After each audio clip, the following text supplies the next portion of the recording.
तो देखो mock paper छठे में पहला क्वेश्चन है आपका, पूर्व वैदिक काल में समाज के विभाजन का आधार क्या था? तो पेशा था।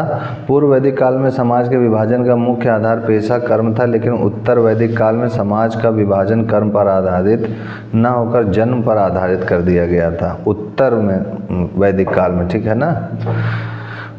फिर ऋग्वेद के 10वें मंडल के पुरुष सूक्त में चारों वर्णों का उल्लेख पहली बार किया गया है। अब देखो नेक्स्ट क्वेश्चन आपसे क्या कह रहे हैं, जैन धर्म के 23वें तीर्थकार कौन थे? ऋषभदेव, महावीर स्वामी, पार्श्वनाथ या मलिनाथ? तो पार्श्वनाथ थे, सही है। जैन धर्म के 23वें तीर्थकार पार्श्वनाथ थे, जिनका जन्म 872 ईसा पूर्व में वाराणसी में एक क्षत्रिय कुल में हुआ था। जैन धर्म के 24वें तीर्थकार महावीर स्वामी थे। इन्हें जैन धर्म का वास्तविक संस्थापक भी कहा जाता है। इन्हें जिन, वर्धमान, सन्मति, वीर, अतिवीर भी कहा जाता है। जैन धर्म के प्रथम तीर्थकार ऋषभदेव थे। इन्हें आदिनाथ के नाम से भी जाना जाता है। फिर उसके बाद आपसे कह रहे हैं, निम्नलिखित में से किसे लोकसभा की कार्यवाही में विशिष्ट निमंत्रण पर भाग लेने का अधिकार है? तो यहाँ पर आंसर हो जाएगा आपका महान्यायवादी, ठीक है ना, महान्यायवादी हो जाएगा आंसर। तो यहाँ पर महान्यायवादी को लोकसभा की कार्यवाही में भाग लेने का अधिकार है। भारत का महान्यायवादी भारत सरकार का मुख्य कानूनी सलाहकार होता है। भारत के महान्यायवादी की नियुक्ति भारत के राष्ट्रपति द्वारा की जाती है। संविधान के अनुच्छेद 76 में भारत के महान्यायवादी की नियुक्ति, योग्यता, पदावधि, वेतन, कार्य तथा अधिकारों का उल्लेख है। इसकी नियुक्ति मंत्रिमंडल की सलाह पर राष्ट्रपति करता है। महान्यायवादी भारत का प्रथम विधिक अधिकारी होता है। संसद या संसद की किसी भी सदन में इसे अपने विचार प्रकट करने का अधिकार है, लेकिन मतदान का अधिकार नहीं है। फिर उसके बाद नेक्स्ट क्वेश्चन में आते हैं हम लोग, मुगल सम्राट जहांगीर ने फिल इन द ब्लैंक्स में शालीमार बाग का निर्माण किया। तो यहाँ पर आंसर हो जाएगा कश्मीर में किया था, ठीक है ना। हाँ, तो जम्मू कश्मीर के शालीमार बाग का निर्माण मुगल सम्राट जहांगीर ने किया था। यह उन्होंने अपनी प्रिय पत्नी मेहरुन्नास के लिए बनवाया था, जिन्हें नूरजहां की उपाधि दी गई थी। शालीमार बाग श्रीनगर में स्थित है। तो पानीपत का तृतीय युद्ध किनके बीच लड़ा गया है? तो भाई तो इनके जो है अहमद शाह अब्दाली और मराठों के मध्य लड़ा गया था 14 जनवरी 1761 में अहमद शाह अब्दाली और मराठा सेनापति सदाशिव भाऊ के नेतृत्व में मराठों के बीच लड़ा गया था। इस युद्ध में मराठों की पराजय हुई थी। अब आगे देखिए क्या कहते हैं कि काकोरी रेलगाड़ी लूटपाट की कल्पना राम प्रसाद बिस्मिल और अशफाकुल्लाह खान ने की थी, ठीक है ना। हाँ, अशफाकुल्लाह खान ने की थी। अब उसके बाद देखिए नेक्स्ट क्वेश्चन आपसे क्या कह रहे हैं, इसका तो एक्सप्लेन करना जरूरी नहीं है कि करें, नहीं जरूरी। और भी थे कि काकोरी, जैसे कि काकोरी रेलगाड़ी लूटपाट की कल्पना राम प्रसाद बिस्मिल और अशफाकुल्लाह खान ने की थी। इनका पूरा नाम अशफाक-उल्लाह खान वारसी हजरत था। खुदीराम बोस भारतीय स्वाधीनता के लिए मात्र 1900 वर्ष की आयु में फांसी पर लटका दिए गए थे। शिवराम राजगुरु भारतीय स्वतंत्र संग्राम के प्रमुख क्रांतिकारी थे। राजगुरु को भगत सिंह और सुखदेव के साथ 23 मार्च 1931 को फांसी पर लटका दिया गया था। जतीन्द्र नाथ दास भारतीय स्वतंत्रता के प्रमुख क्रांतिकारी और हिंदुस्तान सोशलिस्ट रिपब्लिकन एसोसिएशन के सदस्य थे। इन्होंने 63 दिन की भूख हड़ताल अनशन की थी। इसके बाद लाहौर सेंट्रल जेल में मृत्यु हो गई थी। इंद्रवधा जतिन के नाम से जाना जाता था। अब उसके बाद देखिए नेक्स्ट क्वेश्चन है आपसे कि ऐसा माना जाता है कि भूदान आंदोलन तब शुरू हुआ जब विनोबा भावे भूमिहीन हरिजनों की पेश आ रही समस्याओं को संबोधित करने पहुँचे। वह कौन से राज्य के गांव में पहुँचे थे? तो ये आपका तेलंगाना में पहुँचे थे। विनोबा भावे द्वारा भूदान आंदोलन का प्रारंभ सन 1951 में किया गया है। यह विचार उनके मन में उस समय में आया जब वे आंध्र प्रदेश वर्तमान में तेलंगाना राज्य के गांवों में भ्रमण कर रहे थे। भूमिहीन अस्पृश्य लोगों या मुहैया कराने की अपील के जवाब में एक जमींदार ने उन्हें 1 एकड़ ज़मीन देने का प्रस्ताव किया। इसके बाद वह गांव-गांव घूमकर भूमिहीन लोगों के लिए भूमि का दान करने की अपील करने लगे। नेक्स्ट क्वेश्चन में यहाँ पर है, निम्नलिखित में से किस क्षेत्र में 1813 के चार्टर एक्ट में भारत में अंग्रेजी नीति से मौलिक परिवर्तन आया? तो यहाँ पर आपका है शिक्षा से आया है। शिक्षा के क्षेत्र 1813 के चार्टर एक्ट में भारत में अंग्रेजी नीति में मौलिक परिवर्तन आया था। 1813 के अधिनियम के तहत भारत में शिक्षा के प्रचार व प्रसार पर बल दिया गया। इस अधिनियम ने पहली बार ब्रिटिश भारतीय क्षेत्रों की संवैधानिक स्थिति को परिभाषित किया था। इस अधिनियम के द्वारा भारतीयों की शिक्षा के लिए सरकार की प्रति वर्ष रुपए 1 लाख खर्च करने पर सहमति बनी थी तथा इसके अलावा ईसाई मिशनरियों को भारत में धर्म प्रचार की अनुमति दी गई थी। नेक्स्ट क्वेश्चन आपसे है, भारत में अली बंधुओं शौकत अली व मोहम्मद अली ने किस आंदोलन का नेतृत्व किया था? तो ये आपका खिलाफत आंदोलन का नेतृत्व किया था। भारत में अली बंधुओं मोहम्मद अली और शौकत अली ने खिलाफत आंदोलन का नेतृत्व किया था। खिलाफत आंदोलन तुर्की साम्राज्य के विभाजन के विरुद्ध भारत में भी शुरू हुआ। 10 अगस्त 1920 को संपन्न सीवर्स की संधि के बाद तुर्की का विभाजन हो गया, जिससे वहाँ का खलीफा निष्कृत हो गया था। चूँकि संपूर्ण विश्व के मुसलमान तुर्की के खिलाफ में आस्था रखते थे, खिलाफत की बहाली के लिए भारत में भी आंदोलन चलाया गया था। नेक्स्ट क्वेश्चन है, नीलगिरी पर्वत निम्न में से किस प्रकार के पर्वत का प्रतिनिधित्व करता है? तो किस प्रकार के पर्वत का प्रतिनिधित्व करता है? हाँ बताइए। तो आपका ज्वालामुखी पर्वत का। नीलगिरी पर्वत भारत के तमिलनाडु राज्य का एक प्रमुख पर्यटक स्थल है, जो भारत के पश्चिम घाट की पर्वतमाला के रूप में प्रसिद्ध है। नीलगिरी पर्वत ट्रांसफाल्ट पर्वत का प्रतिनिधित्व करता है। जब भूपटल के भौगोलिक प्लेटों या शिलाओं पर दबाव अधिक पड़ता है, इस दबाव के कारण शिलाएं टूट जाती हैं तथा टूटी शिलाएं ऊपर नीचे अवस्थित हो जाती हैं। परिणाम स्वरूप इस प्रकार से बने पर्वत को भ्रंश फॉल्ट पर्वत कहते हैं। नीलगिरी पर्वत इसी पर्वत का उदाहरण है। नेक्स्ट क्वेश्चन आपसे क्या कह रहे हैं कि निम्नलिखित में से किस नदी का उद्गम भारत के बाहर है? तो ये आपका हो जाएगा ब्रह्मपुत्र के बाहर, ठीक है ना। ब्रह्मपुत्र नदी का उद्गम स्थल भारत के बाहर है। इस नदी का उद्गम तिब्बत के दक्षिण में मानसरोवर के समीप चेमायुंग दुंग नामक स्थान से होता है। यह नदी तिब्बत, भारत और बांग्लादेश से होकर प्रवाहित होती है। इसकी लंबाई लगभग 2700 किलोमीटर है। गंगा, यमुना और नर्मदा का उद्गम क्षेत्र भारत में स्थित है। नेक्स्ट क्वेश्चन आपसे क्या कह रहे हैं, निम्नलिखित में कौन सा विकल्प भारत में रबी फसल का उदाहरण नहीं है? तो रबी फसल का उदाहरण कौन नहीं है? कोड़ा, ठीक है ना, नहीं है, ये ध्यान रखिएगा। फिर क्या कह रहे हैं, पढ़ो जरा इसको। वेलाडीला छत्तीसगढ़ में एक जगह डैश के समृद्ध भंडार के लिए माना जाता है, मैंगनीज के लिए। हाँ, तो ये मैंगनीज तो ये आपका हेमेटाइट के लिए माना जाता है। बैलाडीला की पहाड़ियाँ जहाँ प्रचुर मात्रा में उच्चतम कोटि के हेमेटाइट लोहे अयस्क के भंडार हैं, छत्तीसगढ़ के दंतेवाड़ा जिले में स्थित हैं। और लौह अयस्क आयरन व चट्टानें और खनिज जिनसे धात्विक लोहे का आर्थिक विश्लेषण की प्रक्रिया की जाती है, ठीक है। अब देखिए आपसे आगे क्या कह रहे हैं। 14th क्वेश्चन में कह रहे हैं किस जीवाश्म ईंधन को बरिड सनशाइन के रूप में माना जाता है? तो बरिड सनशाइन के रूप में माना जाता है, तो क्या आंसर हो जाएगा आपका? कोयला, ठीक है ना, कोयला को माना जाता है। कोयला एक जीवाश्म ईंधन है जिसे बरिड सनशाइन के रूप में माना जाता है। कोयले का शुद्ध रूप एंथ्रासाइट है, क्योंकि इसमें कार्बन का उच्च प्रतिशत है। निम्नलिखित में से कौन सा जॉर्डन की राजधानी है? तो इसमें कौन सा जॉर्डन की राजधानी है? तो आपका अम्मान, ठीक है ना। तो जॉर्डन आधिकारिक तौर पर हेशमाइट किंगडम ऑफ जॉर्डन सीरियाई मरुस्थल के दक्षिण भाग में अवस्थित अरब देश है। इसकी राजधानी अम्मान है। फिर देखो नेक्स्ट क्वेश्चन कह रहे हैं हरित गृह प्रभाव किस गैस के अधिक मात्रा में होने से बढ़ता है? तो ये कार्बन डाइऑक्साइड गैस के अधिक मात्रा में होने से बढ़ता है। फिर उसके बाद आपसे कह रहे हैं भूमध्य सागरीय वन झाड़ियाँ किस जलवायु क्षेत्र में हैं? तो किस जलवायु क्षेत्र में? गर्म शीतोष्ण क्षेत्र में होती हैं, ध्यान रखना, इसको रट लो। फिर उसके बाद आते हैं नेक्स्ट क्वेश्चन पर 18वें में। काली मिट्टी को डैश भी कहते हैं, क्या कहते हैं काली मिट्टी को? रेगुर कहते हैं, ठीक है, आपका ये आंसर सही है। काली मिट्टी को रेगुर मृदा भी कहा जाता है। यह कपास, मूंगफली, चना, सोयाबीन, तिलहन व गेहूं आदि फसलों के लिए उपयुक्त होती है। इसे काली कपास मिट्टी के नाम से भी जाना जाता है। पुराने जलोढ़ों को बांगर कहते हैं। फिर उसके बाद आते हैं नेक्स्ट क्वेश्चन पर, हमारा 19वें के बी पर आपका आंसर है। तो पिग्मी निवासी किस देश में पाए जाते हैं? तो विषुवत रेखीय प्रदेश में पाए जाते हैं, एकदम इसको रट डालिए। पर्यावरण प्रदूषण से क्या अभिप्राय है? तो पर्यावरण प्रदूषण से क्या अभिप्राय है आपका कि ऐसा ठोस पदार्थ जो ऐसी सांद्रता में विद्यमान है जो पर्यावरण के लिए क्षतिकर हो सकता है या जिसका क्षतिकर होना संभाव्य है।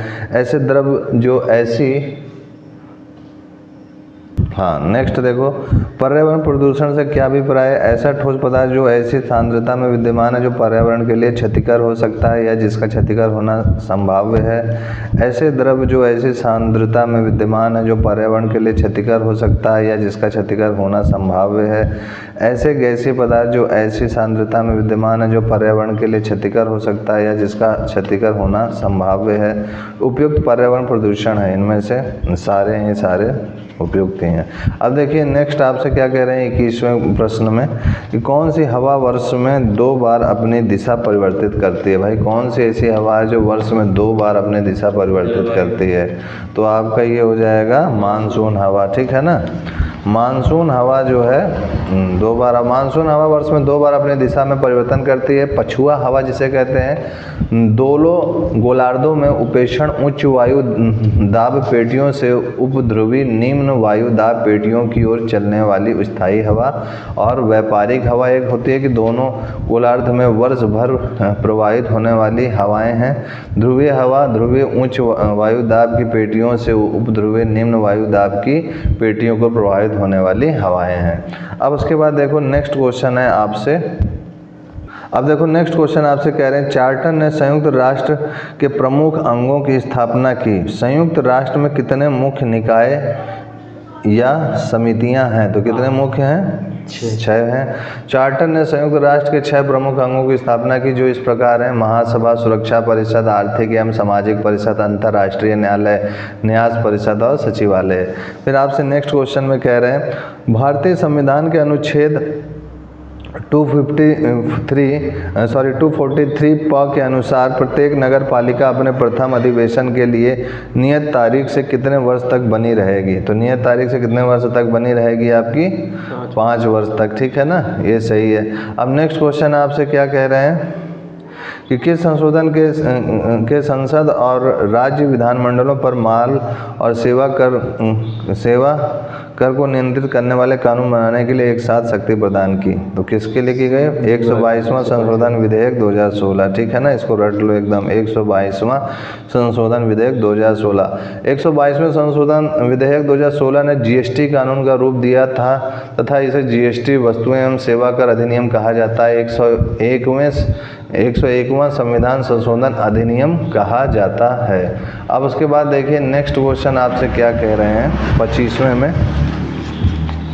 25वां क्वेश्चन कह रहे हैं, निम्न में से कौन सा कथन लोकसभा चुनावों के बारे में सही है? तो सभी मान्यता प्राप्त राष्ट्रीय और राज्य दलों को चुनावों के दौरान उनके अभियानों के लिए राज्य के स्वामित्व वाले इलेक्ट्रॉनिक मीडिया, आकाशवाणी और दूरदर्शन के सीमित मुफ्त उपयोग की अनुमति है। एक उम्मीदवार के चुनाव अभियान के दौरान खर्च होने वाली धनराशि पर सख्त कानून सीमा लागू होती है। यहाँ ए और बी दोनों ही आपका सही है कि लोकसभा चुनाव के संदर्भ में प्रश्न में दिए गए दोनों कथन सत्य हैं। सभी मान्यता प्राप्त राष्ट्रीय और राज्य दलों को चुनाव के दौरान उनके अभियानों के लिए राज्य के स्वामित्व वाले इलेक्ट्रॉनिक मीडिया, आकाशवाणी और दूरदर्शन के सीमित उपयोग की सीमित अनुमति होती है। एक उम्मीदवार के चुनाव अभियान के दौरान खर्च होने वाली धनराशि पर सख्त कानूनी सीमा लागू होती है। नेक्स्ट क्वेश्चन आपसे क्या कह रहे हैं, राज्य मानव अधिकार आयोग का अध्यक्ष होता है। तो क्या होता है? उच्च न्यायालय का सेवानिवृत्त मुख्य न्यायाधीश, ठीक है ना। तो ये होता है आपका। नेक्स्ट क्वेश्चन आपसे क्या कह रहे हैं कि किसी भी राज्य में राष्ट्रपति शासन लागू करने के संदर्भ में निम्नलिखित में से कौन सा सही है? तो इनमें से कौन सा सही है कि संपूर्ण भारत में राष्ट्रीय आपातकाल है अथवा किसी राज्य के संपूर्ण या आंशिक प्रदेश में आपातकाल की घोषणा हुई है यदि चुनाव आयोग इसकी पुष्टि करता है कि उस राज्य में चुनाव नहीं कराए जा सकते, राज्य विधायिका एक मुख्यमंत्री का चुनाव नहीं कर पा रही है। तो इनमें से कौन सा सही होगा आपका? तो इनमें से ए और बी सही है कि चुनाव आयोग पुष्टि करता है कि हाँ नहीं हो पाएगा चुनाव, मतलब गुंडा फसाद लोग ज़्यादा रहते हैं तो वहाँ राष्ट्रपति शासन लग सकता है, या फिर आपका संपूर्ण भारत में ही राष्ट्रीय आपातकाल है, ठीक है ना, अथवा किसी राज्य के संपूर्ण या आंशिक प्रदेश में आपातकाल की घोषणा हुई है तो वहाँ पर भी हो सकता है राष्ट्रपति शासन लागू, ठीक है ना। नेक्स्ट क्वेश्चन आपसे क्या कह रहे हैं? नेक्स्ट क्वेश्चन आपसे क्या कह रहे हैं? हाँ 28वां पढ़ो। 1990 में सरकारिया आयोग की सिफारिशों पर राज्यों के बीच नीतियों, आम हित के विषयों तथा विवादों पर चर्चा या उनकी जांच के लिए डैश का गठन किया गया था। हाँ, तो कह रहा है 1990 में सरकारी आयोग की सिफारिशों पर राज्य के बीच नीतियों, आम हित के विषयों तथा विवादों पर चर्चा या उनकी जांच के लिए फिल इन द ब्लैंक्स का गठन किया गया था। तो कौन सा गठन किया गया था? अंतर्राज्यीय परिषद का। फिर उसके बाद कह रहे हैं आपसे विधान परिषद की सदस्यता के संदर्भ में निम्नलिखित में से कौन सा सही है? विधान परिषद की सदस्यता के लिए तो इनमें से कौन सा सही है आपका? 1/12 सदस्यों का निर्वाचन एक ऐसे निर्वाचक मंडल से होता है जो उस राज्य में निवासरत किसी भी विश्वविद्यालय के स्नातकों से गठित है। 1/12 सदस्यों का निर्वाचन एक ऐसे निर्वाचक मंडल से होता है जिसमें उस राज्य में निवासरत न्यूनतम 3 वर्ष अनुभव सहित माध्यमिक विद्यालयों के शिक्षक होते हैं। तो इनमें से ए और बी होगा कि केवल बी होगा, केवल ए होगा, या ये दोनों ही होगा? तो यहाँ पर ये दोनों ही होगा, ए और बी, ठीक है। अब उसमें देखो कि विधान परिषद में 1/12 सदस्यों का निर्वाचन एक ऐसे निर्वाचक मंडल से होता है जो उस राज्य में निवासरत किसी भी विश्वविद्यालय के स्नातकों से गठित हो। इसके साथ 1/12 सदस्यों का निर्वाचन एक ऐसे निर्वाचक मंडल से होता है जो राज्य में निवासरत हों। फिर न्यूनतम 3 वर्ष अनुभव सहित माध्यमिक विद्यालय के शिक्षक होते हैं इसमें। फिर कह रहे हैं 1/3 सदस्य विधानसभा के 1/3 सदस्य विधानसभा के सदस्यों द्वारा चुने जाते हैं। अतः ए और बी दोनों ही सही है। 1/3 सदस्य नगर पालिकाओं व जिला बोर्ड के सदस्यों द्वारा चुने जाते हैं और 1/6 सदस्यों का मनोनयन राज्यपाल द्वारा होता है। अब उसके बाद देखिए नेक्स्ट आपसे क्या कह रहे हैं। जब सार्वजनिक क्षेत्र उपक्रम PSU नियोजित पूंजी पर नकारात्मक प्रतिफल कर दिखाते हैं तो सरकार PSU में अपनी हिस्सेदारी पूर्ण या आंशिक बेच देती है। इसे फिल्म के रूप में जाना जाता है। तो इसमें किसके रूप में जाना जाता है?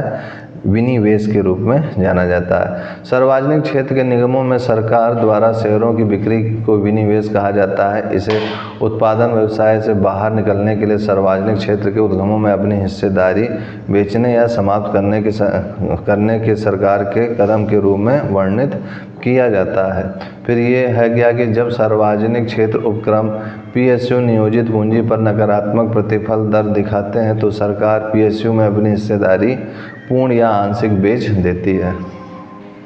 तो नेक्स्ट क्वेश्चन है आपका कि निम्न में से कौन सा बैंकों के राष्ट्रीयकरण का लक्ष्य नहीं है? तो इसमें जो है जमा राशियों की मात्रा में विस्तार या फिर बैंकिंग कारोबार का संकेंद्रण या फिर ग्रामीण और प्राथमिकता वाले क्षेत्रों में प्रवेश या फिर शाखाओं की असीम विस्तार।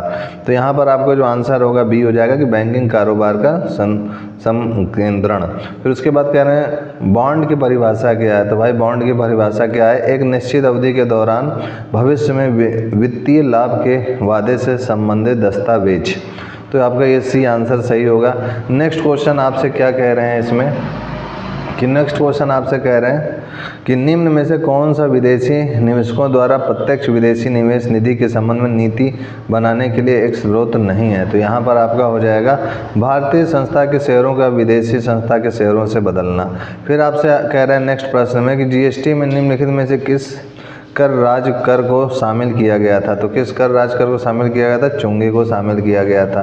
फिर उसके बाद GST एक अप्रत्यक्ष कर इनडायरेक्ट टैक्स है GST goods and service tax Bharat सरकार ने 1 जुलाई 2017 में लागू किया। जीएसटी में राज्य सरकार की चुंगी को भी शामिल किया गया है, ठीक है ना। अब उसके बाद देखो नेक्स्ट क्वेश्चन है, वह कौन सा बजट होता है जिसमें प्रत्येक अवधि के लिए सभी खर्चों को नियोजित होना चाहिए?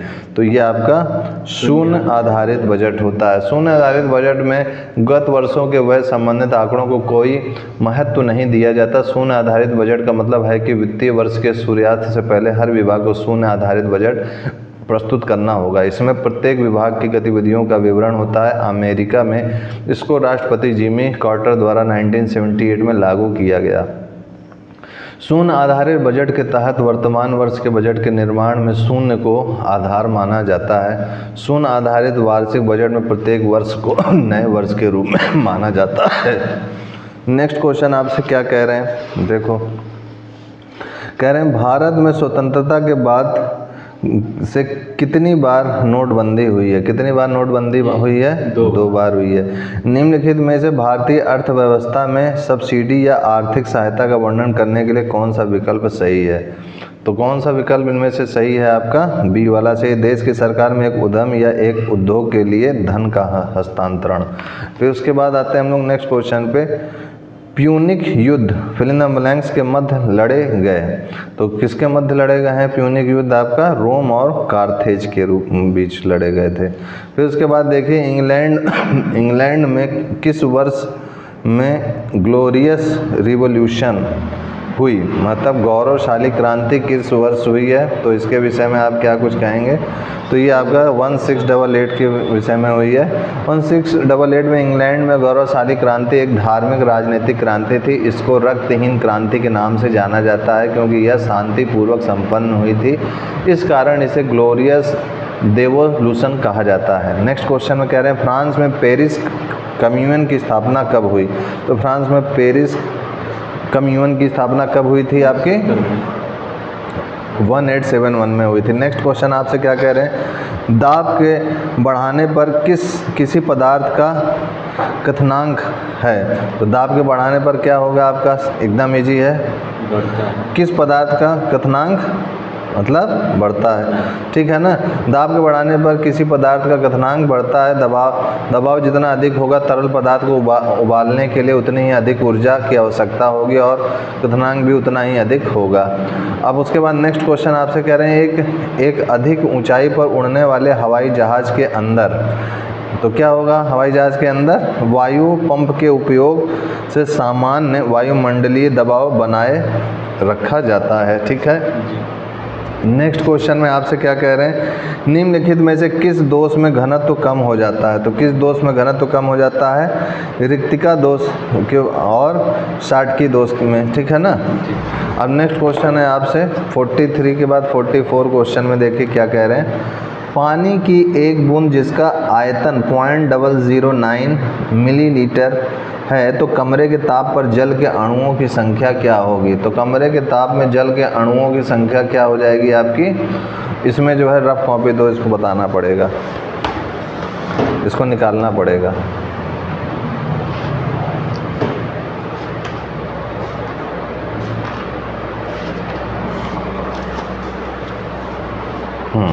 तो देखो यहाँ पर जो है हमें पता है कि जो डेंसिटी होता है वो मास अपॉन वॉल्यूम होता है, ठीक है। तो यहाँ से अगर हम लोग मास निकालें तो क्या हो जाएगा? Density into volume. अब पानी का जो वाटर है ना, ये वाटर का डेंसिटी और वाटर का वॉल्यूम, तो वाटर की डेंसिटी क्या होती है? 1 ग्राम पर मिलीलीटर, और इसमें आयतन दिया हुआ है, यही कह रहा है ना, मिलीलीटर में है, तो ये 0.009 मिलीलीटर हो गया।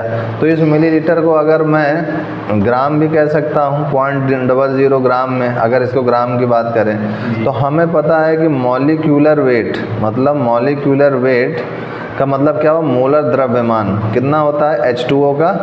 2 × 1 + 16 तो 18 हो जाएगा।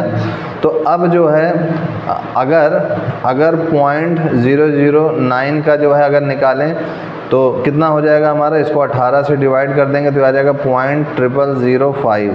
तो 0.0005 आ गया। ये क्या आया आपका? गया द्रव्यमान 0.009 ग्राम पानी में मोल की संख्या। तो मोल क्या होता है? Given mass given mass upon molecular mass. तो ये मॉलिक्यूलर मास हो गया, ये गिवन मास हो गया, तो ये मोल हो गया, निकल के आ गया। तो एक मोल में हमारा कितना आ गया, ये चीज़ सिंपली आ गया, जैसे लिख देता हूँ 1 मोल बराबर 6.022 इंटू 10 की पावर 23 अणु एटम। तो 0.0005 3 बार है ना 0.005 मोल में कितने हो जाएंगे, इससे मल्टीप्लाई कर दो 6.022 इंटू 0.0005 इंटू 10 की पावर 23 हो जाएगा। अब इसको सॉल्व करेंगे तो क्या हो जाएगा 3.011 इंटू 10 की पावर कितना हो जाएगा 20। तो ये आपका सी वाला ऑप्शन इसका सही होगा कि 3.01 इंटू 10 की पावर 20। तो इस टाइप से इसको निकालेंगे और हम लोग कैलकुलेट करेंगे। अब देखिए नेक्स्ट क्वेश्चन में अगर हम लोग बात करें, हाँ क्या ये भूल गया थोड़ा 20 कैसे होगा।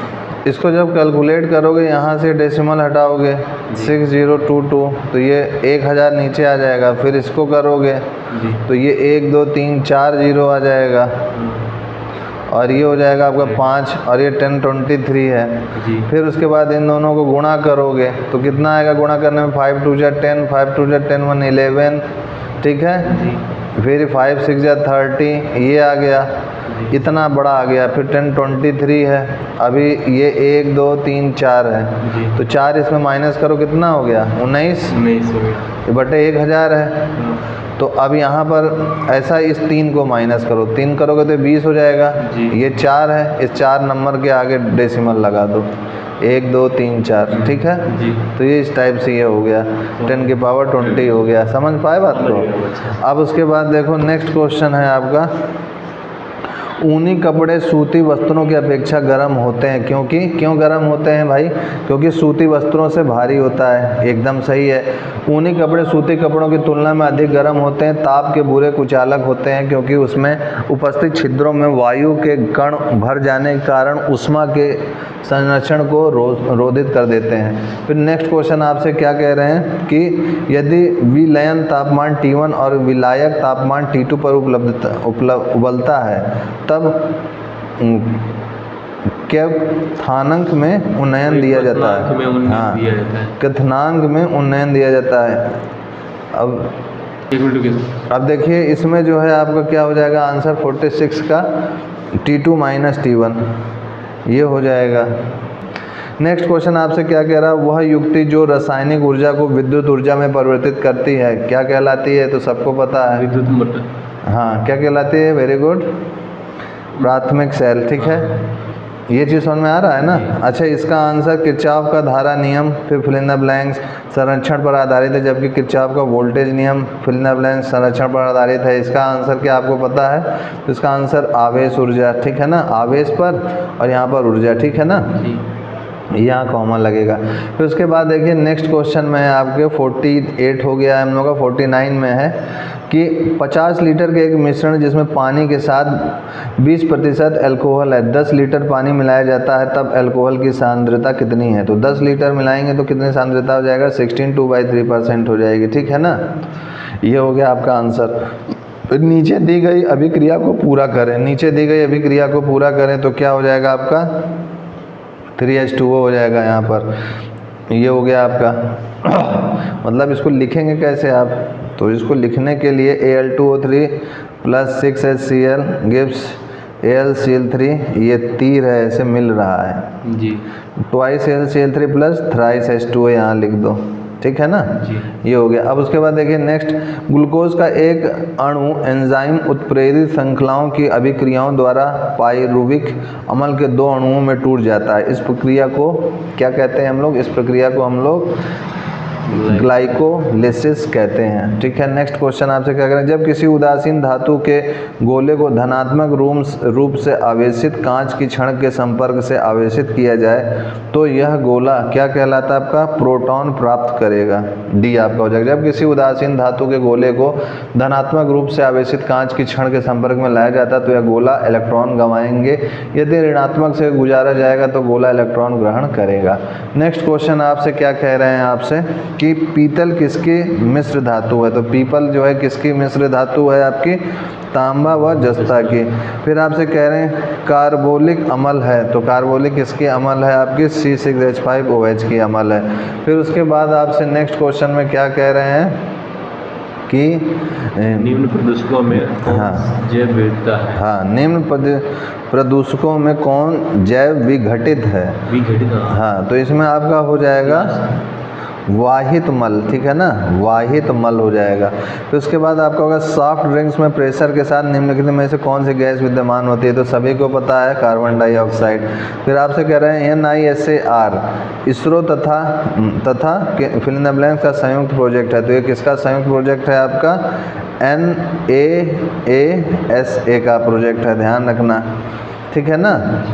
NASA होगा, NASA होना चाहिए, NASA, हाँ, नासा का।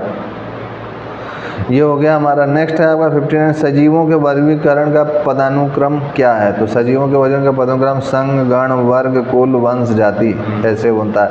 केंद्रक के अभिरंजन में किस अभिरंजक का उपयोग किया जाता है भाई, तो यहाँ पर आपका हीमेटोजाइलिन का किया जाता है।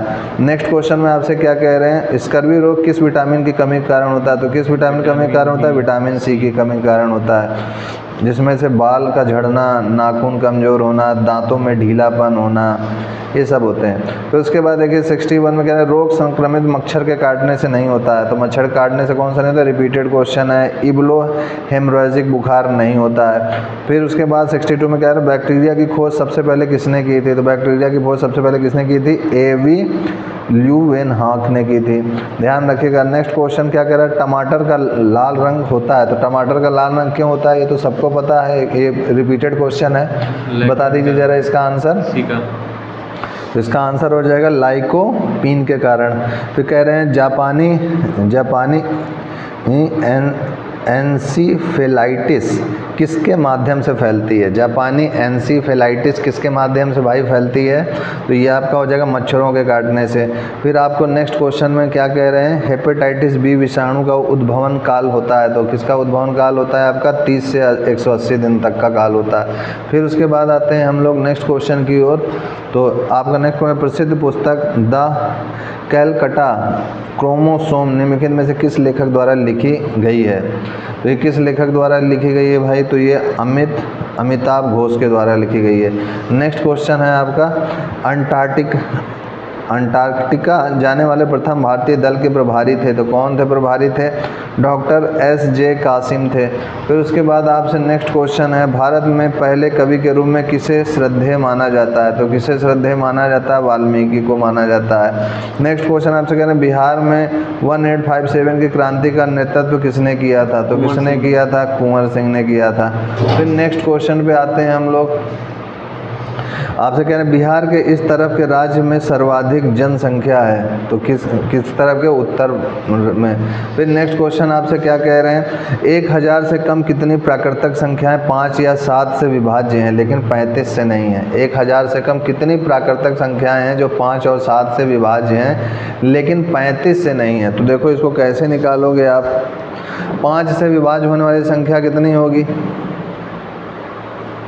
कैसे निकालोगे, कह रहा है ना 1000 से कम कह रहा है, यानी 999 लेके चलना है, इसको समझ लो। 999 है तो 999 को सबसे पहले 5 से भाग दे दो तो ये 199 आ जाएगा समथिंग। हाँ 5 1 जा 5, फिर 49, फिर 5 9 जा 45, फिर 4 9, फिर 49, 199 दशमलव कुछ ऐसे आएगा जी। अब 7 से विभाज्य अगर 999 करेंगे तो कितना आएगा, लगभग 7 1 जा 29 ये बचेगा, फिर 7 4 जा 28, फिर ये 1 9 बचेगा, 7 2 जा 14, क्योंकि उसके बाद डेसिमल होगा, हमें नहीं लेना, ठीक है। 199 हो गया, 142 हो गया। अब 35 से होने वाले, 35 से करेंगे तो 35 दूनी 70 और 70 हो गया, फिर कितने बार में जाएगा, 70 और 99 माइनस कर 29, फिर ये 9 यानी 8 बार में जाएगा, फिर इसके बाद दशमलव में कुछ आएगा, ठीक है ना। तो हम लोग देख सकते हैं यहाँ पर कि 1000 से कम प्राकृतिक संख्याएं जो 5 या 7 से विभाज्य हैं लेकिन 35 से नहीं हैं, तो इसको कैसे निकालोगे कि इन दोनों को जोड़ दो और इसको घटा दो, तो 199 प्लस 192 नहीं सॉरी ये 142 है, 142। तो इसको जोड़ोगे तो 9 2 11, 9 4 13, 1 14 और 1 1 2, ठीक है ना। तो ये 241 में 28 घटाओगे तो कितना आएगा, 11 में 8 गया 3, फिर ये 1 213, तो 213 इसका आंसर होना चाहिए। कॉन्सेप्ट समझ पाए जी। तो 213 तो इसमें कहीं नहीं है, सॉरी 213 मैंने गलत किया, ये 341 होगा, तो ये 313 होगा, ठीक है ना। तो 313 हो जाएगा। अब देखो नेक्स्ट कह रहे हैं 4 अंकों की वह कौन सी बड़ी से बड़ी संख्या है जो एक पूर्ण वर्ग है। एक पूर्ण वर्ग है मतलब उसका स्क्वायर रूट करोगे तो एकदम डेसिमल में एकदम कम, हाँ एकदम कंप्लीट होल नंबर में आएगा। तो क्या हो जाएगा 9801 हो जाएगा। 9801 का अगर अंडर रूट करोगे तो कितना आएगा 99 आ जाएगा, ये याद रखना। अब उसके बाद देखो नेक्स्ट क्वेश्चन में आपसे क्या कह रहे हैं कि fx cos इनवर्स x माई 2 का डोमेन क्या होता है। तो इसको डोमेन कह रहा है, तो आइए निकाल लेते हैं। cos इनवर्स x माइनस 2 का डोमेन आपसे कह रहा है, तो ये जो वैल्यू है ये -1 से +1 के बीच में लाई करेगी। तो -1 से +1 के बीच में लाई करेगी तो +2 जो है बोथ साइड सब में जोड़ दो, तो ये +2 हो गया, x माइनस 2 +2, फिर ये हो जाएगा हमारा 1 + 2, तो -1 + 2 क्या हो जाएगा 1, और ये 2 2 गया x और ये 3, यानी 1 से 3 के बीच होगा और क्लोज इंटरवल में होगा। तो 1 से 3 क्लोज इंटरवल, यही आंसर होगा। अब उसके बाद देखिए नेक्स्ट क्वेश्चन में क्या आपसे कह रहा है। 73 के बाद आते हैं 74 में। तो x + 1/x की पावर 2n के प्रसार में अत्य पद से n+1वां पद का क्या होगा जब यह x के अवरोही घातों में व्यवस्थित है। n+1वां पद कह रहा है आपसे। तो देखो यहाँ पर आपसे कह रहा है x + 1/x की पावर 2n है, ठीक है ना। तो tn+1 क्या होगा, तो यहाँ पर n+1 कह रहा है, तो यहाँ पर देखो tr+1 का क्या फार्मूला होता है, NCR x की पावर n - r y की पावर r। अब तक तुम्हें ये फार्मूला नहीं याद हुआ, इतने क्वेश्चन तुम कर चुके हो, ये अब तक जवान पे तुम्हें याद हो जाना चाहिए। tn+1 r की जगह क्या है, n है, रिप्लेस कर दो r की जगह n से, और n की जगह क्या है, n की जगह क्या है, ये वाला n की वैल्यू होती है, तो क्या है 2n। हाँ, तो n की जगह 2n लिखो और r की जगह क्या है n। हाँ n हो जाएगा 2nCn हो गया। फिर उसके बाद x की पावर, ये फिर से बोलो n की जगह क्या है, r है। n की जगह यहाँ पर क्या है 2n और r की जगह क्या है, r की जगह क्या है, r की जगह ये कंपेयर करो n है ना। फिर उसके बाद देखो y हो गया, मतलब दिमागे काम नहीं कर रहा, y की जगह r की जगह क्या है n। अब तुम्हारा दिमाग काम कर रहा है। अब देखो 2nCn हो गया, अब x तो x ही है, वैसे ही रहेगा 2n - n, y की जगह क्या है 1/x है। ये x + y फार्मूला होता है ना। ये वीडियो इतने सारे तुमको बना करके देखते नहीं, रिवाइज नहीं करते विडियो में। x की पावर n, ये 1/x की पावर n, ये देखो कट जाएगा, तो क्या आ गया 2nCn। इसको ऐसे भी लिख सकते हैं 2n, n, इसी चीज़ को ऐसे भी लिख सकते हैं। तो वही चीज़ ये लिखा हुआ है देखो 2n, n, ठीक है ना। तो इसका आंसर C हो जाएगा। इसका मतलब हुआ 2nCn। समझ पाए। अब देखो नेक्स्ट, ये रिपीटेड क्वेश्चन है फिर से कि y = ex² sin 2x है, तो dy/dx का x = पाई पर मान किसके बराबर होगा। तो देखो इसको किसके बराबर होगा आइए देखते हैं। तो यहाँ पर देखिए 75वां क्वेश्चन में आपसे कह रहा है y = ex² और फिर sin 2x ये है। तो एक बार मेरी क्लास 11th की प्लेलिस्ट बनी हुई है चैनल में, तुम उसमें जा करके NCERT का जो डिफरेंशिएशन है, हर बार ये डिफरेंशिएशन का क्वेश्चन पूछता है, बायनॉमियल थ्योरम, उसको एक बार रिवाइज कर लो, मैंने बहुत अच्छी तरह पढ़ाया है। अब देखो यहाँ पर y = ex² sin 2x है, तो ये dy/dx करोगे, तो यहाँ पर ex² है आपका, पहले इसको डिफरेंशिएशन कर दो और फिर उसके बाद इसको करो। तो सबसे पहले इसको करेंगे तो क्या हो जाएगा हमारा ex² है, तो ex² में क्या करोगे, तो ये पहले इसका होगा, तो x² का 2x हो जाएगा, x² का क्या होगा 2x होगा, और ये उसी तरह नोट कर दो। अब ये उसी तरह लिख दो। अब इस बार इसको वैसे ही लिख दो, अब इसकी बारी, तो sin 2x का क्या होगा? cos 2x। हाँ cos 2x हो जाएगा, और फिर इस 2x का अंदर से करोगे तो क्या आएगा? 2 आएगा। तो ये हो गया। अब यहाँ पर हमें x की जगह पाई लिखना है, तो dy बाई dx डिफ्रेंसिएशन तो हो गया। अब x की जगह पाई लिख दो, तो 2 पाई e पाई स्क्वायर, फिर sin 2 पाई, sin 2 पाई, फिर e पाई स्क्वायर, फिर cos 2 पाई, फिर 2। तो sin 2 पाई मतलब sin 360। sin 360 क्या होगा? sin 270 प्लस 90, ऐसा लिख सकते हो ना। तो sin 270 प्लस 90 क्या होता है? माइनस cos 90, और cos 90 कितना होता है? 0। तो पूरा 0 हो गया, यानी ये वाला पोर्शन 0 हो गया। ठीक है, अब आते हैं इस वाले पोर्शन पे। तो cos 360 निकालो, क्या लिख सकते हो इसको? cos 270 plus 90। ये पूरा मैंने पढ़ाया है, ट्रिग्नोमेट्री भी 11th की सब रिवाइज कर लो प्लेलिस्ट में।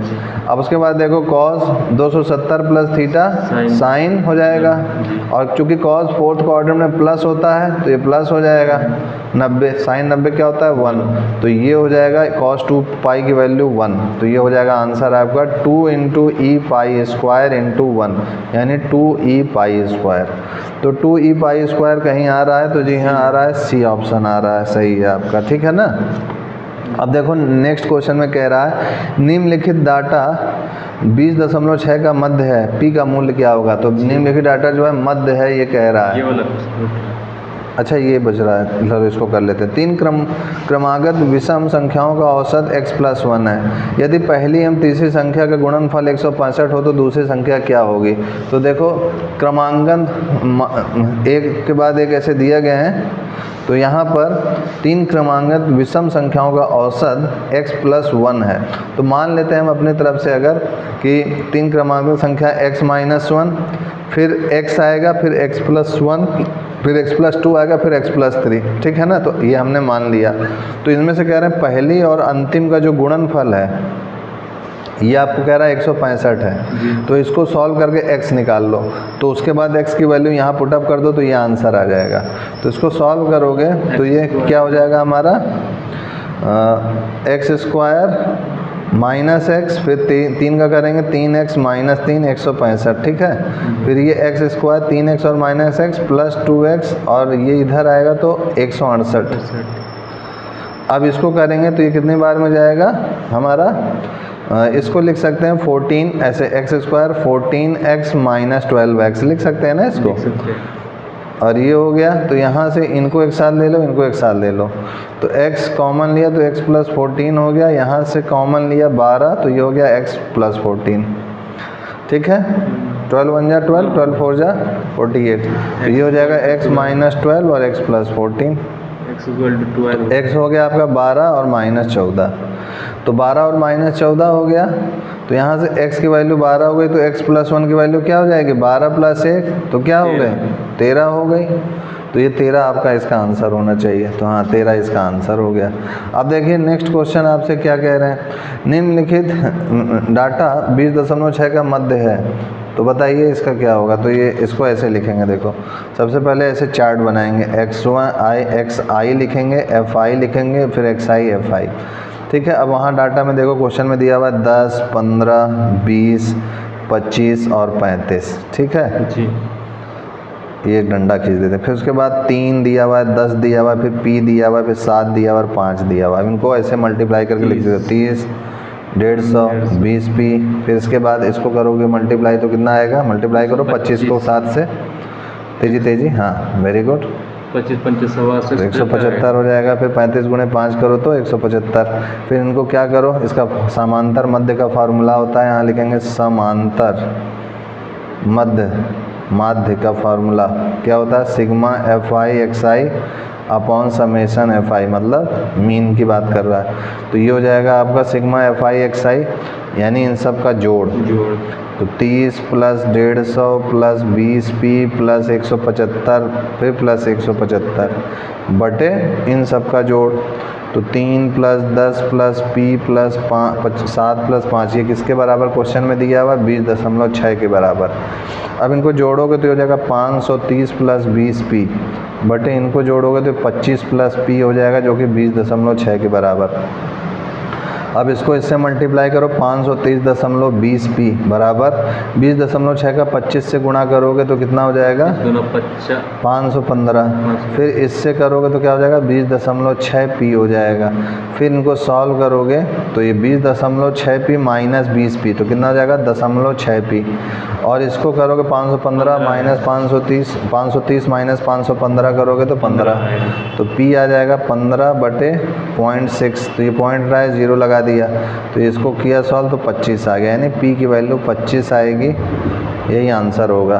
तो ये 25 आपका आंसर हो जाएगा। ठीक है, अब देखिए नेक्स्ट क्वेश्चन में आपसे कह रहे हैं एक खंभे का उन्नयन कोण जमीन के बिंदु से 45 डिग्री देता है। खंभे की ओर 10 मीटर चलने पर उन्नयन कोण बढ़कर 60 डिग्री हो जाता है, खंभे की ऊंचाई होगी। तो एकदम इजी क्वेश्चन है। देखो ये आपका खंभा है, पहले ये 45 डिग्री बना रहा है, फिर ये जो है 10 मीटर यहाँ से यहाँ तक चला तो ये 60 डिग्री बना लिया यहाँ से, ये 10 मीटर चला है यहाँ से यहाँ तक। तो बताइए इसकी हाइट क्या होगी। ये ए हो गया, ये बी हो गया, ये सी हो गया, ये डी हो गया, ये है हमारा। तो ये 45 हो गया, सबसे इसको मान लेते हैं एक्स, या फिर 60 डिग्री दिया हुआ तो इससे भी डायरेक्ट हो सकता है, लेकिन इसको एक्स मान लेते हैं, या फिर डायरेक्ट फार्मूला यूज़ करेंगे तो कठिनाई होगी। आइए करते हैं। तो देखो सबसे पहले ये वाला पूरा ट्रायंगल लेते हैं। तो यहाँ से करेंगे एल्टीट्यूड अपॉन बेस क्या होता है tan 60 डिग्री, ठीक है। और यहाँ से करेंगे tan 45 तो कितना हो जाएगा एल्टीट्यूड अपॉन बेस यानी x प्लस 10। समझ में आ रहा है जी। तो इन दोनों को सॉल्व करेंगे। tan 45 1 होता है तो x plus 10 equal to h। तो x का मान क्या आ गया h माइनस 10। अब यहाँ पे रख दो तो h अपॉन h माइनस 10 और tan 60 कितना होता है साइन 60 अपॉन कॉस 60। साइन 60 कितना होता है √3/2 यानी √3/2 अपॉन 1/2 यानी हो जाएगा √3 साइन tan 60 की वैल्यू।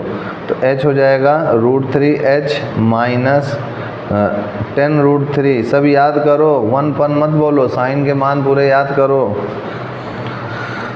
तो ये हो जाएगा हमारा, ये h इधर आ जाएगा और ये इधर चला जाएगा। तो 10√3 इक्वल टू हो जाएगा √3 माइनस 1 और ये h, ये इधर आएगा तो h कॉमन ले लिया। तो h की वैल्यू क्या आ गई 10√3 अपॉन √3 माइनस 1, ये हो गया हमारा। अब इसके बाद अगर इसको सॉल्व करोगे तो ये आपका आएगा, इसको सॉल्व करोगे तो डेसिमल में आएगा 23.66 मीटर। इसको सॉल्व करोगे √3 की वैल्यू 1.732 रख कर चाहे सॉल्व कर लेना। तो यही आपका आंसर आएगा 23.66 मीटर। ठीक है, नेक्स्ट क्वेश्चन कह रहे हैं 6 भुजा वाले बहुभुज में विकर्णों की संख्या होगी। तो 6 भुजा वाले बहुभुज में यानी n-3/2 फार्मूला लगा दो। तो 6 माइनस 3/2 तो 6 3 3 गुणे 3। समझ में आ रहा है, सॉरी हाँ 3 ये हो जाएगा, 6 2 से कैंसिल होगा तो 6 3 3 और ये 6 माइनस 3 3 तो 3 गुणे 3 कितना हो गया 9 आंसर हो गया। अब इसको कर लेते हैं नेक्स्ट पेज में। देखो मैथ पोर्शन का अंतिम क्वेश्चन है आपके लिए कि ये कह रहे हैं cot 54 डिग्री, फिर उसके बाद tan 36 degree plus tan 20 degree plus cot 70 degree minus 2। तो cot को क्या लिख सकते हो आप, cot 90 माइनस 36 लिख सकते हो, tan 36 हो गया। और tan 20 को क्या लिख सकते हो, tan 90 माइनस 70 लिख सकते हो, cot 70 हो गया माइनस 2। तो ये हो गया आपका tan 36 बटे tan 36, ये हो गया आपका cot 70 बटे cot 70। समझ में आ रहा है ना, tan 90 माइनस थीटा तो ये cot थीटा हो जाएगा माइनस 2। तो ये 1 हो गया, ये 1 हो गया, तो 1 1 2 माइनस 2 ये 0 हो गया। तो यही आपका आंसर हो गया। तो यानी ये आंसर ए होगा। अब देखो हिंदी में बात करें आपका, तो इनमें से किस कवियों में राजकुमार के रूप में जाना जाता है। तो राजकुमार के रूप में किनको जाना जाता है, अमीर खुसरो को।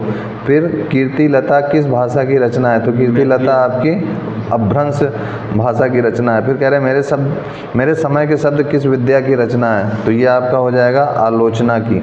फिर आपसे नेक्स्ट क्वेश्चन कह रहे हैं इनमें से कौन सा नाटक उपनिषद काल पर आधारित है? तो उपनिषद काल पर कौन सा नाटक आधारित है? जनमेज का नाग यज्ञ। फिर नेक्स्ट क्वेश्चन आपसे कह रहे हैं 85वें में, हिंदी साहित्य के प्रथम कालखंड को बीजवपन काल नाम किसने दिया? तो बीजवपन काल किसने दिया? महावीर प्रसाद द्विवेदी ने दिया। फिर नेक्स्ट क्वेश्चन आपसे कह रहे हैं आदिकाल का संभावित समयारंभ कौन सा माना गया है? तो ये आपका 1050 माना गया है। फिर आपसे नेक्स्ट क्या कह रहे हैं, हिंदी में तुलनात्मक आलोचना का प्रारंभ किसने किया था? तो किसने किया था? पद्म सिंह शर्मा ने किया था। फिर नेक्स्ट क्वेश्चन पे आते हैं, निम्नलिखित बोलियों में से किस बोली का विकास सौर सेनी अपभ्रंश से नहीं हुआ है? तो ये आपका बघेली से। नेक्स्ट क्वेश्चन कह रहे हैं हिंदी साहित्य के प्रारंभिक काल को आदिकाल नाम किसने दिया? तो आदिकाल नाम किसने दिया? आपका हजारी प्रसाद द्विवेदी ने दिया। फिर नेक्स्ट क्वेश्चन पे आते हैं हम लोग, निम्नलिखित में से किसे ज्ञानपीठ पुरस्कार प्राप्त नहीं है? तो किसे नहीं प्राप्त है? आपका नागार्जुन को नहीं प्राप्त है। अब आपसे नेक्स्ट क्वेश्चन में आपसे क्या कह रहे हैं, change the following sentences into passive voice. तो इसको पैसिव वॉइस में बदलना है। तो who can anyone do this? तो who can this be done by anyone? Change the following sentences into indirect narration. The poor examinee said oh God take pity on me. तो take pity on me क्या हो जाएगा आपका? The poor examinee ask God to take pity on him. ठीक है। Next question आपसे क्या, transform the given sentence into assertive. She said that she was coming, change into simple sentences. ठीक है। तो इसका क्या हो जाएगा आपका? Simply she told of her coming. ठीक है, ये हो जाएगा। अब आपसे कह रहे हैं read the extract given below and answer the question by selecting. तो यहाँ पर आपको दिया हुआ पैसेज टाइप का, इसको पढ़ के आंसर देना है, कर लीजिएगा आप। इसमें भी पैसेज है, इसमें भी पैसेज है, तो इसको पैसेज पढ़िएगा और इसका आंसर खुद से आप जवाब दीजिएगा। फिर उसके बाद आते हैं नेक्स्ट आपका 97 के बाद 98 क्वेश्चन में है कि 98 में आपका हो जाएगा choose the appropriate proposition for the given sentences. तो ये हो जाएगा ही लाइड टू, यहाँ पर टू हो जाएगा, to me about the incident, यानी डी सही है। अब उसके बाद हो जाएगा टाइप्स ऑफ रिपोर्ट। तो ये फॉर्मल, ये आंख मूंद के मान लो फॉर्मल, ठीक है ना। अब उसके बाद देखो which thing we need to do in writing report. तो क्या करते हैं हम लोग? Record the object. तो ये इस तरीके से आपका ये मॉक टेस्ट पेपर 6 हो गया है। अब उसके बाद हम लोग नेक्स्ट मॉक टेस्ट पेपर पे जो है 7th है ना, इसके बाद 6, 7 नेक्स्ट वीडियो में देखेंगे। तो आज के लिए इतना ही। जय गुरुदेव, जय श्री राम, जय भारत माता, and I will see you next time.